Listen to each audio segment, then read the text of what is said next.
நீங்கள் ஸ்பேஸில் போகும்போது உங்கள் வாட்சில் டைம் ஸ்லோவாக ஓடும். அதை நீங்கள் பேட்டரி ப்ராப்ளம்னு நினச்சிங்கன்னா அதுதான் கிடையாது. அது ஒரு யூனிவர்ஸோட ரூல். இதை தான் நம்ம டைம் டைலேஷன் சொல்கிறோம். ஸோ பேசிக்காக நமக்கு டைமோட ஐடியா என்னென்னா, டைம்னாலே ஃபிக்ஸ்டு அப்படின்னு நம்ம நினைப்போம். அதாவது 1 second equal to 1 second, 1 hour equal to 1 hour. இதை தான் 1687 ஐசக் நியூட்டனும் சொன்னார். டைம் இஸ் அப்சல்யூட் அப்படின்னும், டைம் இடத்துக்கு ஏற்ற மாதிரி மாறாது அப்படின்னு சொல்லியிருப்பார். பட் லேட்டரா 20th செஞ்சுரியில் ஐசக் நியூட்டன் சொன்னது தப்புன்னு சொல்லி ஐன்ஸ்டீன் இதை கரெக்ட் பண்ணியிருப்பாரு. அவர் என்ன சொல்லியிருப்பாருன்னா, டைம் ஒரு ரிலேட்டிவ்னு சொல்லியிருப்பாரு. அதாவது இடத்துக்கு ஏற்ற மாதிரி இந்த டைம் மாறுபடும். இதை தான் அவரோட ஃபேமஸான ஸ்பெஷல் தியரி ஆஃப் ரிலேட்டிவிட்டியில் சொல்லியிருப்பாரு. ஓகே, ஆனால் டைம் எப்படி ஸ்லோ ஆகுது? இது ஸ்லோ ஆகுறதுக்கு 2 ரீசன் இருக்குது. ஃபர்ஸ்ட் என்னன்னா ஸ்பீட். ஐன்ஸ்டீன் தன்னோட ஸ்பெஷல் ரிலேட்டிவிட்டி தியரியில் ஸ்பீடை வச்சு டைம் டைலேஷனை கால்குலேட் பண்ணுறதுக்கு ஒரு ஃபார்முலாவை டெரைவ் பண்ணுறாரு. அது என்னன்னா t dash equal to t by root of 1 minus v squared by c squared. பயப்படாதீங்க, நான் எக்ஸ்பிளைன் பண்ணுறேன். இந்த இடத்துல tங்கிறது எர்த்தோட டைம், t dashங்கிறது மூவிங் பர்சனோட டைம், vங்கிறது அந்த பர்சனோட ஸ்பீட், சிங்கிறது ஸ்பீட் ஆஃப் லைட். இதை வச்சு நீங்கள் ஸ்பேஸில் எவ்வளோ ஸ்பீடாக போனால் எவ்வளோ டைம் டைலேஷன் ஏற்படுங்கிறத கண்டுபிடிக்கலாம். ஃபார் எக்ஸாம்பிள், இப்போ நீங்கள் ஒரு ஸ்பேஸ் கிராஃப்டை எடுத்துகிட்டு எர்த்திலிருந்து கிளம்புறீங்கன்னு வச்சுக்கலாம். நீங்கள் கிளம்புற இயர் 2020ன்னு வச்சுக்கலாம். உங்களோட ஸ்பேஸ் கிராஃப்ட் வந்து பார்த்தீங்கன்னா கிட்டத்தட்ட 80% ஆஃப் த ஸ்பீட் ஆஃப் லைட்டில் போகும்னு நினச்சிக்கலாம். அப்படின்னா இந்த இடத்துல v ஈக்குவல் டு 0.8 c, அப்படின்னா v by c equal to 0.8. இந்த வேல்யூ எடுத்துகிட்டு போயிட்டு நம்ம டைம் டைலேஷன் ஃபார்முலாவில் சப்ஸ்டியூட் பண்ணால் t dash equal to t by 1 minus 0.8 the whole squared in the square rootனு கிடைக்கும். இதை நம்ம சால்வ் பண்ணோன்னா t dash equal to 1.67tன்னு கிடைக்கும். இப்போ நீங்கள் அந்த ஸ்பேஸ் கிராஃப்டில் 6 இயர்ஸ் நீங்கள் ஸ்பேஸில் இருந்துட்டீங்கன்னு வச்சுக்கலாம். ஆல்ரெடி 2020லேருந்து கிளம்புனால இப்போ +6 நீங்கள் 2026 ஆயிருக்குன்னு நினச்சிருந்துருப்பீங்க. ஆனால் உண்மை என்னன்னா, உண்மையாகவே எர்த்தில் 6 இயர்ஸ் போயிருக்காது. 6 கூட நம்ம கண்டுபிடிச்ச இந்த 1.67 மல்டிப்ளை பண்ணால் அப்ராக்சிமேட்லி 10 இயர்ஸ்னு கிடைக்கும். அதாவது நீங்கள் ஸ்பேஸில் 6 இயர்ஸ் இருந்துட்டு எர்த்துக்கு வரும்போது அங்கே 10 இயர்ஸ் ஓடி இருக்கும். அதாவது அங்கே இயர் வந்து பார்த்தீங்கன்னா 2030 இருக்கும். அப்போது அங்கே இருந்த உங்கள் ஃப்ரெண்ட்ஸோட ஏஜ் எல்லாமே உங்களை விட 4 வயசு அதிகமாக இருக்குமான்னு கேட்டிங்கன்னா ஆமாம். டெக்னிக்கலி இப்படி ஸ்பீடாக நம்ம ஸ்பேஸில் போயிட்டு வரதுங்கிறது ஒரு ஆன்டி ஏஜிங் டெக்னிக் தான். ஸோ டைம் டைலேஷனுக்கு மொதல் ரீசன் என்ன நம்ம பார்த்துட்டோம், அது ஸ்பீடுன்னு. அடுத்து 2வது ரீசன் என்னன்னா கிராவிட்டி. ஸ்பீடை பற்றி பேசுறது ஸ்பெஷல் ரிலேட்டிவிட்டினா, கிராவிட்டி பற்றி பேசுறது ஜெனரல் ரிலேட்டிவிட்டி. கிராவிட்டி அதிகமானா டைம் ஸ்லோ ஆகும். அது எப்படி?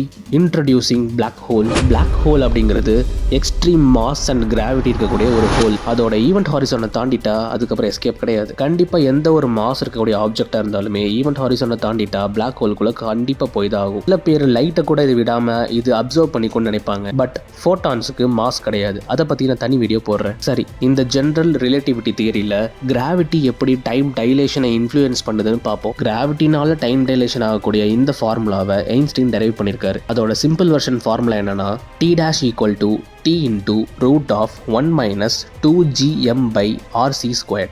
இங்க g அப்படின்றது கிராவிடேஷனல் கான்ஸ்டன்ட். இது எர்த்துக்கும் சரி எந்த இடத்துலையும் சரி கிராவிடேஷனல் கான்ஸ்டன்ட் மாறாது. mன்றது அந்த ஆப்ஜெக்டோட மாஸ், r அப்படின்றது டிஸ்டன்ஸ் ஃப்ரம் ஆப்ஜெக்ட், cங்கிறது வழக்கம் போல லைட் ஸ்பீட். இந்த ஃபார்முலா என்ன சொல்லுதுன்னா, மாஸ் அதிகமாக இருக்கக்கூடிய ஒரு ஆப்ஜெக்ட்டுக்கும் நமக்கும் இடையில இருக்க டிஸ்டன்ஸ் கம்மியாச்சுன்னா டைம் ஸ்லோ ஆகும். ஃபார் எக்ஸாம்பிள், நம்ம கேலக்ஸியோட சென்டரில் இருக்கக்கூடிய பிளாக் ஹோலை நம்ம எடுத்துப்போம். அதோட பேர் சஜிட்டாரியஸ் ஏ. இந்த ஒரு பிளாக் ஹோல் வந்து பார்த்தீங்கன்னா நம்ம சன்னை விட 4 மில்லியன் டைம்ஸ் வந்து மாஸ் அதிகம். நம்ம சன்னோட மாஸ் 2 × 10⁻30. அப்படின்னா அதோட 4 மில்லியன் டைம்ஸை மல்டிப்ளை பண்ணிக்கலாம்.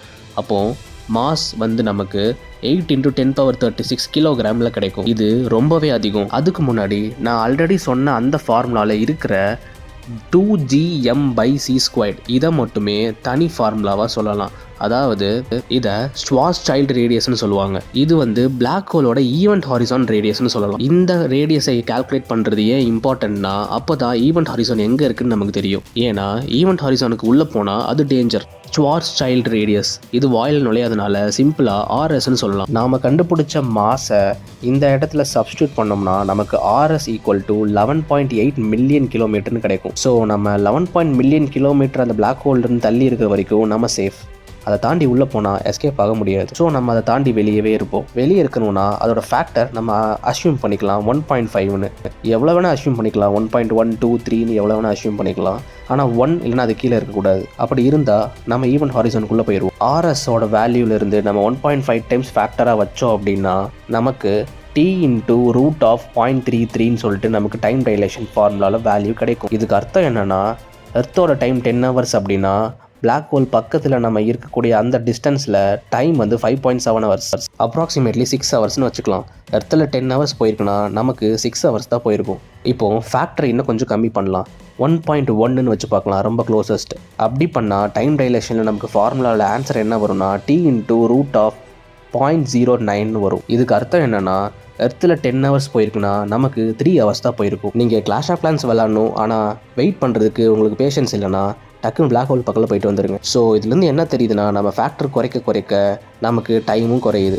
ஃபேக்டர் குறையுதுன்னா டிஸ்டன்ஸ் குறையுதுன்னு அர்த்தம். ஸோ அதிக மாஸ் இருக்கக்கூடிய ஒரு ஆப்ஜெக்ட்டுக்கு பக்கத்தில் டிஸ்டன்ஸ் குறைய நம்ம டைமும் வந்து ஸ்லோவாகும். ஆனால் இதே இன்டர்ஸ்டெல்லர் படத்தில் காமிச்ச அந்த மில்லர் பிளானட் இருக்கக்கூடிய பிளாக் ஹோலோட மாஸும் அதோட டிஸ்டன்ஸும் ரொம்ப கம்மி. ஸோ அங்கே டைம் டைலேஷன் ரொம்ப எஃபெக்டிவாக இருக்கும். உங்கள் கேர்ள் ஃப்ரெண்ட் ஷாப்பிங் போயிருக்காங்கன்னு சொல்லிட்டு 1 ஹவர் வெயிட் பண்ணுறதுக்காக நீங்கள் இந்த பிளாக் ஹோல் பக்கத்தில் போயிட்டு வந்தீங்க அப்படின்னா 1 ஹவருக்கு அப்புறம் எர்த்துக்கு போகும்போது 7 இயர்ஸ் முடிஞ்சிருக்கும். உங்கள் கேர்ள் ஃப்ரெண்ட் உங்களை பிரேக்கப் பண்ணிட்டு மேரேஜ் ஆகி அவங்களுக்கு குழந்தையே பிறந்திருக்கும். இது ஏன் நடக்குதுன்னா, கிராவிட்டி அதிகமாக இருக்கும்போது அங்கே ஸ்பேஸ் டைம் ஃபேப்ரிக் பெண்ட் ஆகும். ஸ்பேஸும் பெண்ட் ஆனால் டைமும் பெண்ட் ஆகி தானே ஆகணும். இந்த டைம் டைலேஷன் கான்செப்ட் நம்ம லைஃப்பில் ரொம்பவுமே சிக்னிஃபிகண்ட் ரோல் ஏற்படுத்துது. ஜிபிஎஸில் கூட டைம் கரெக்ஷன் ஆட்டோமேட்டிக்காக பண்ணிக்கிட்டே இருக்கும். அப்படி ஒரு வேலை பண்ணலை அப்படின்னா கூகுள் மேப்ஸில் அப்ராக்சிமேட்லி 10 கிலோமீட்டர் வரைக்கும் எரர் காமிக்கும். ஸோ உங்களோட ஃபோன் கூட ஐன்ஸ்டீனோட தியரியை டெய்லி யூஸ் பண்ணுது. ஸோ இந்த வீடியோவிலேருந்து நீங்கள் என்ன தெரிஞ்சிருப்பீங்கன்னா, டைம் டைலேஷன் அப்படிங்கிற ஒரு கான்செப்ட் ஸ்பீட் அண்ட் கிராவிட்டியை பொறுத்து மாறுது. ஸோ நெக்ஸ்ட் டைம் நீங்கள் டைம் வேஸ்ட் பண்ணக்கூடாதுன்னு நினச்சிங்கன்னா சும்மா நம்ம பிளாக் ஹோல் பக்கத்தில் வந்துட்டு போயுங்க. இந்த வீடியோ உங்களுக்கு பிடிச்சிருக்குன்னு நினைக்கிறேன். பிடிச்சிருந்தா ஃப்ரெண்ட்ஸ் அண்ட் ஃபேமிலிக்கு ஷேர் பண்ணிவிட்டு இந்த வீடியோ லைக் பண்ணிவிட்டு அப்படியே சப்ஸ்கிரைபும் பண்ணிக்கோங்க. தேங்க்யூ.